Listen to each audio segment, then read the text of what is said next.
Hello, तो कैसे हैं आप सब लोग। चलिए आज इस वीडियो में हम लोग समझेंगे, जैसा कि पिछले वीडियो में हम लोगों ने हिमालय को ख़त्म कर लिया है, उसी प्रकार जब हिमालय पर्वत को हमने देख लिया तो प्रायद्वीपीय भारत के जितने भी पर्वत हैं उन सभी को हमको डिटेल में पढ़ना चाहिए।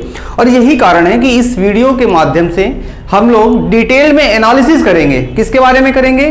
प्रायद्वीपीय भारत के बारे में। तो जैसा कि आपको दिख रहा है, ये हमारा प्यारा हिंदुस्तान मैप है, मैंने बनाया है। जैसा भी लग रहा हो कोई फर्क नहीं पड़ता ज़्यादा, लेकिन हिंदुस्तान हिंदुस्तान है, इंडिया इंडिया है, भारत भारत रहेगा।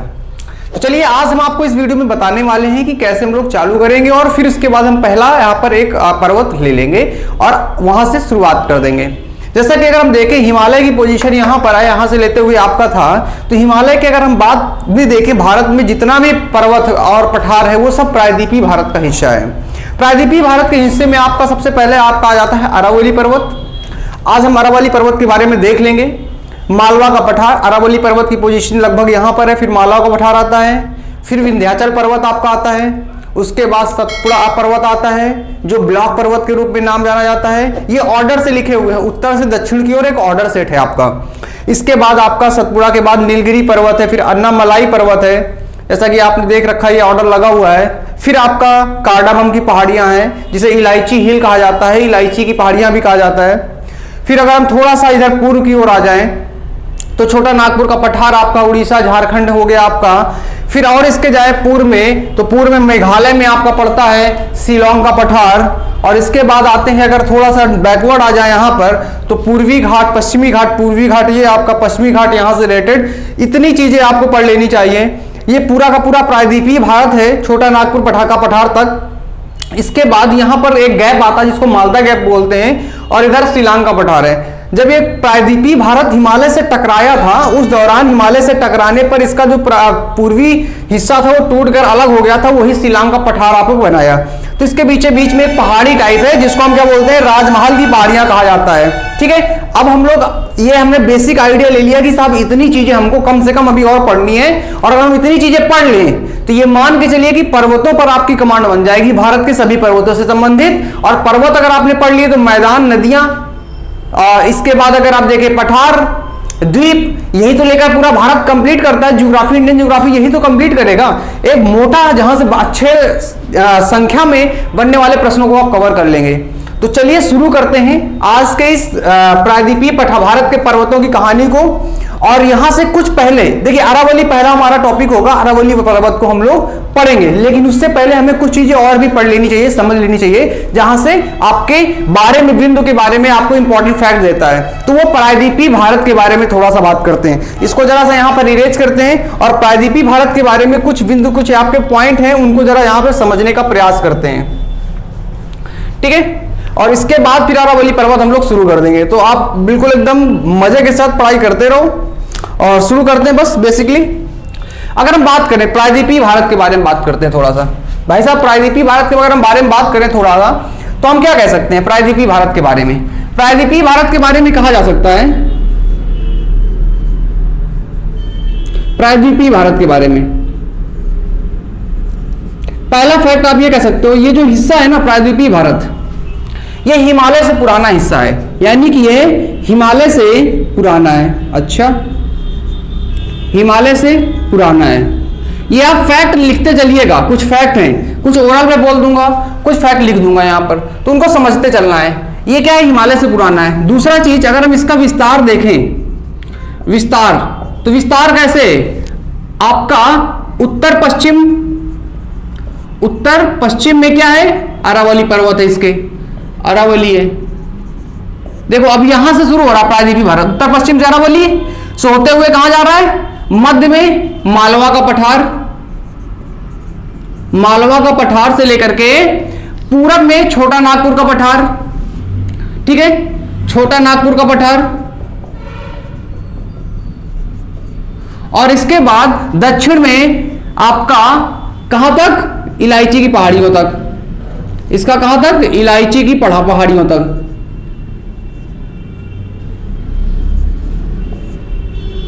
ये आपका कुछ इसका विस्तार माना जाता है। कुछ चीज इसको ध्यान में रखना है। इसके बाद अगर हम बात करें तो यहां पर एक गैप आता है, मालदा गैप, उसको ध्यान रखिएगा। ये प्रायद्वीपीय पठार का हिस्सा, ये मालदा गैप। प्रायद्वीपीय पठार की अगर हम बात करें, प्रायद्वीपीय भारत की बात करें, तो इस प्रायद्वीपीय भारत में अगर हम यहां पर आते हैं, दक्षिण में आते हैं, तो दक्षिण में आपको दिख रहा होगा एक पूर्वी हिस्सा है, पश्चिमी हिस्सा है। कुछ कैरेक्टरिस्टिक है, इसको थोड़ा समझना है। अक्सर देखा होगा नदियां कहां गिर रही हैं, बे ऑफ बंगाल में, बंगाल की खाड़ी में। क्यों गिर रही हैं? क्योंकि अगर हम बात करें प्रायद्वीपीय भारत की, तो प्रायद्वीपीय भारत में आपका, प्रायद्वीपीय भारत में अगर हम देखें इसकी ढाल मतलब ढलान जहां कहां ज्यादा है, तो ढाल पूर्वी घाट की ओर ज्यादा है। क्या है? पूर्वी घाट में ज्यादा। अच्छा, पूर्वी घाट में ज्यादा होने की वजह से ढलान ऐसे है, इसीलिए नदियां सारी इसमें बहती हैं। और पश्चिमी घाट में ढलान कम है, इधर ज्यादा है, इधर पश्चिमी घाट में ढलान क्या है? पश्चिमी घाट में ढलान आपकी कम है। ये आपको माइंड में रखना, क्वेश्चन बहुत अच्छे अच्छे बनते हैं यहां से। पश्चिमी घाट में ढलान कम है और पूर्वी घाट में ढलान ज्यादा है। अच्छा, इसके बाद अगर हम और चीज बात करें, यहां पर आप देख रहे हो कि दो नदियां निकलती हैं, सतपुड़ा और विंध्याचल के बीच से एक नर्मदा जाती है, और सतपुड़ा के इधर आपका दक्षिण में एक आपकी कौन सी जाती है, इसको लिख देता है यहां पे, इसको बात कर लेंगे बाद में, तो बात करेंगे, लेकिन यहां पर एक फैक्ट और ऐड कर लीजिएगा जो बताना ये चाहता हूं मैं आपको, कि ये आपका जैसे माना विंध्याचल है, ये कौन सा पर्वत है? पहले विंध्याचल आता है, फिर सतपुड़ा आता है, ठीक है। इसके बीच में एक नदी है, वो क्या है? नर्मदा नदी है। कौन सी नदी है? नर्मदा। और यहां से एक नदी जाती है आपकी, कौन सी? आपकी तापी, ठीक है। ये नदियां इधर गिरती हैं। इसका मतलब ये है कि मध्य में जो मध्य भारत है उसकी ढलान कहां? इधर ज्यादा है।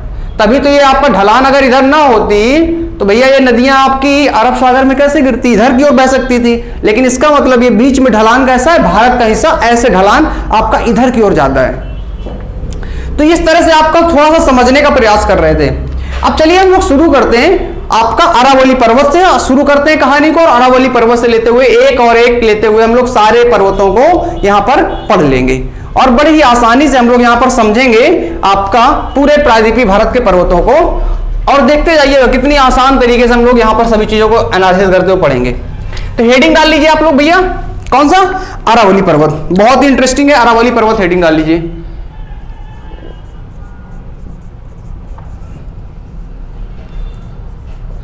अरावली पर्वत। देखिए अरावली पर्वत की अगर हम बात करें तो ये कुछ ऐसे लगभग अरावली पर्वत है, ऐसे कुछ अरावली पर्वत यहां पर है, ठीक है। अब मैप, एग्जैक्ट मैप तो आपको बना नहीं है, फिर भी आप समझने का प्रयास करिएगा। ये अरावली पर्वत है, इसको थोड़ा सा मैं और कर देता हूं यहां से ऐसे, ठीक है। अरावली पर्वत, पहला फैक्ट लिखिएगा अरावली पर्वत का। इसका विस्तार कहां पर? अरावली पर्वत का ये क्या है? अरावली माउंटेन है, अरावली माउंटेन का विस्तार। पहला फैक्ट आपसे पूछा, पता होना चाहिए सारी के लिए। पहला फैक्ट क्या लिखना भी आपको? इसका विस्तार। तो इसका विस्तार कहां से कहां तक भैया? विस्तार लिखिएगा, इसका विस्तार गुजरात से शुरू होता है, ठीक है। गुजरात हो गया, गुजरात के बाद भैया आपका इसमें राजस्थान, और सबसे ज्यादा तो राजस्थान में ही है। गुजरात में कुछ भाग है, लेकिन सबसे अधिक जो अरावली पर्वत का भाग है वो राजस्थान में है। इसके बाद राजस्थान के बाद कुछ भाग इसका आपका किस में आ जाता है? कुछ भाग आपका हरियाणा में भी आ जाता है, कुछ भाग इसका हरियाणा में भी आ जाता है, और इसका बाद यहां पर कुछ भाग इसका दिल्ली यानी कि दिल्ली में आ जाता है। तो दिल्ली हो गया, हरियाणा हो गया, राजस्थान हो गया, गुजरात हो गया, इतनी जगहों पर आपका अरावली पर्वत फैला हुआ है। दूसरी चीज, अरावली पर्वत की लगभग लंबाई कितनी है भैया?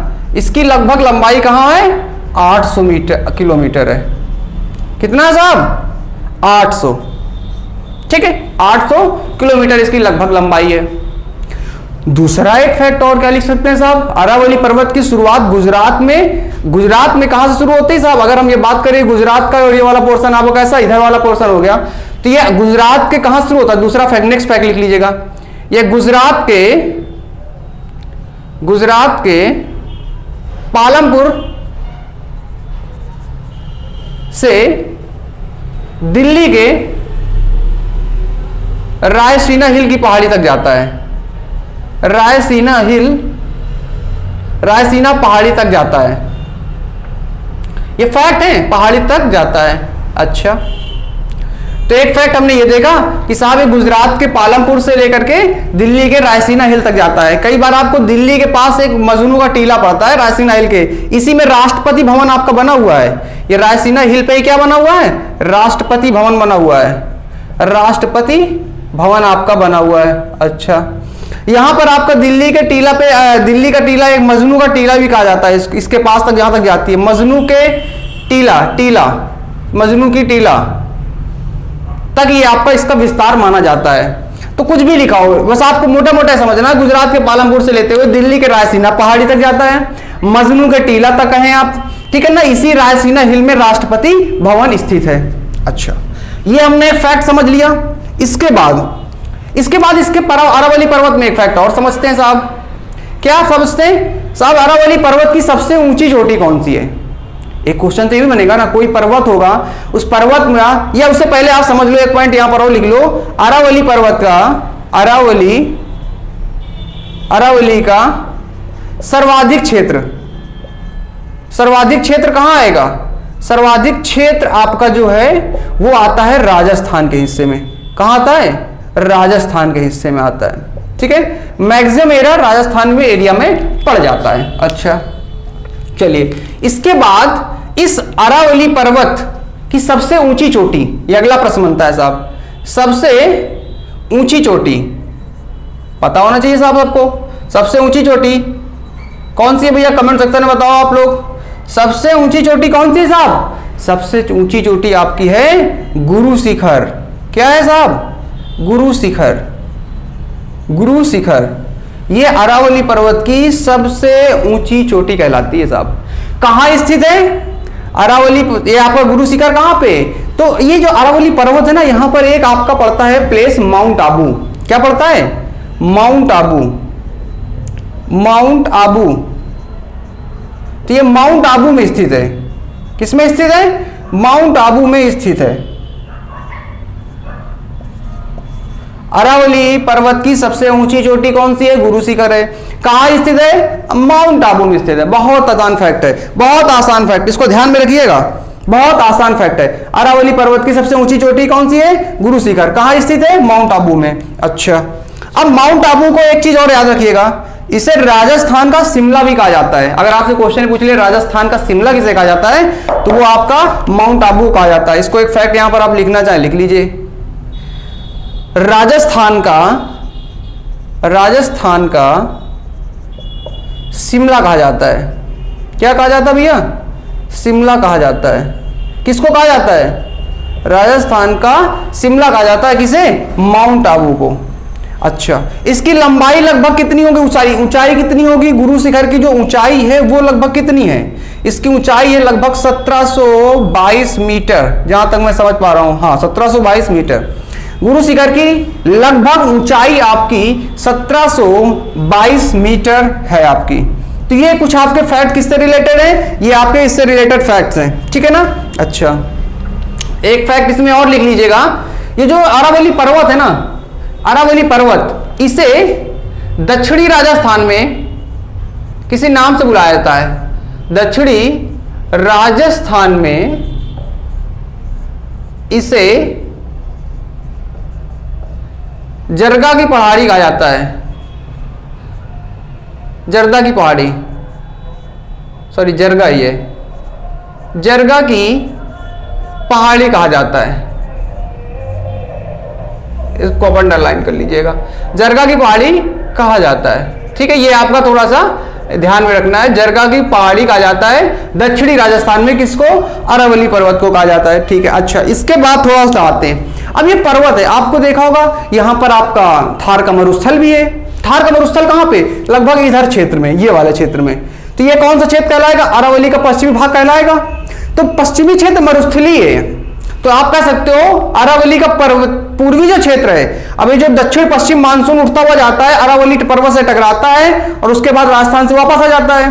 तो ये जो पूर्वी हिस्सा होगा अरावली पर्वत का, यहां कुछ बारिश होगी, तो ये कैसा अर्ध मरुस्थलीय क्षेत्र है। लेकिन पश्चिमी जो क्षेत्र है वो पूरा का पूरा मरुस्थलीय, क्योंकि वहां बारिश नहीं होती है। तो यहां पर एक पॉइंट और आप ऐड कर लीजिएगा, अरावली पर्वत में एक पॉइंट और ऐड कर लीजिएगा। मैं इसको थोड़ा सा इरेज करता हूं।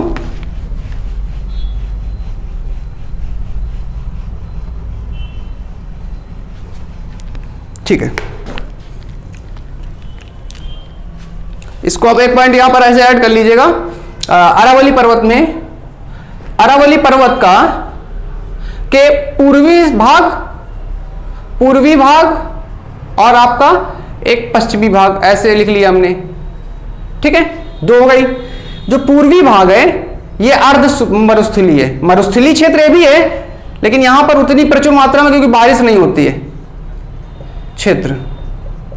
लेकिन ये वाला जो क्षेत्र है पश्चिमी क्षेत्र, ये पूर्णतः मरुस्थलीय क्षेत्र है,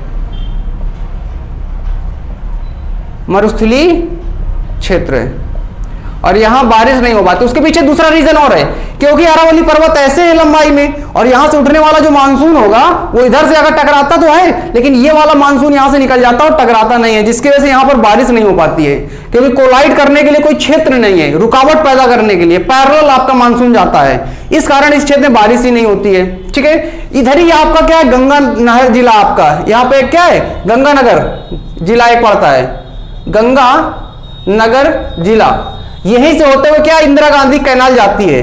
कौन सी? इंदिरा गांधी नहर, आपने नाम सुना होगा, इंदिरा गांधी नहर। ठीक है, इंदिरा गांधी नहर, जिसको हरिके बैराज से क्या मिलता है, पंजाब में स्थित है, क्या मिलता है, पानी मिलता है। तो ये आपका गंगा नहर, ये इसका किस अरावली पर्वत के आपके किसमें, उत्तर के क्षेत्र में स्थित है आपका गंगानगर जिला, और वहीं से आपका इंदिरा गांधी कैनाल में पानी होता हुआ आपको यहाँ के क्षेत्रों में दिया जाता है। तो ये कुछ आपके फैक्ट इससे रिलेटेड थे जिसमें हम लोगों ने समझा अरावली पर्वत के बारे में। ठीक है, तो आज अरावली पर्वत ही रखते हैं। इसके बाद हम लोग नेक्स्ट वीडियो में अरावली पर्वत के बाद हम मालवा का पठार, विंध्याचल और सतपुड़ा, 3 पर्वतों हम लोग यहाँ पर कवर अप करते हुए आगे चलेंगे, यानी कि 3 पर्वतों को कवर करेंगे। हो सकता है टाइम बचेगा तो नीलगिरी की पहाड़ियों को भी हम लोग वहां ले लेंगे, लेकिन मुझे लगता है क्योंकि अरावली पर्वत और के बाद अगर हम विंध्याचल और सतपुड़ा को देखें तो बहुत सारे फैक्ट्स अकेले वहीं पर हैं, तो टाइम काफी लग सकता है, तो वो वीडियो कवर अप करते हुए चलेंगे। यहाँ पर मुझे लगता है आपको समझ में चीजें आई होंगी। अरावली पर्वत को एक बार फटाफट फिर से रिवाइज कर लो। अरावली पर्वत आपका प्रायद्वीपीय पर्वत है। हाँ, इसको एक फैक्ट और लिखिएगा, ये कैसा है, ये सबसे पुराना वलित पर्वत है, सबसे पुराना वलित पर्वत है, वलित पर्वत सबसे पुराना वलित पर्वतों में से इसे माना जाता है।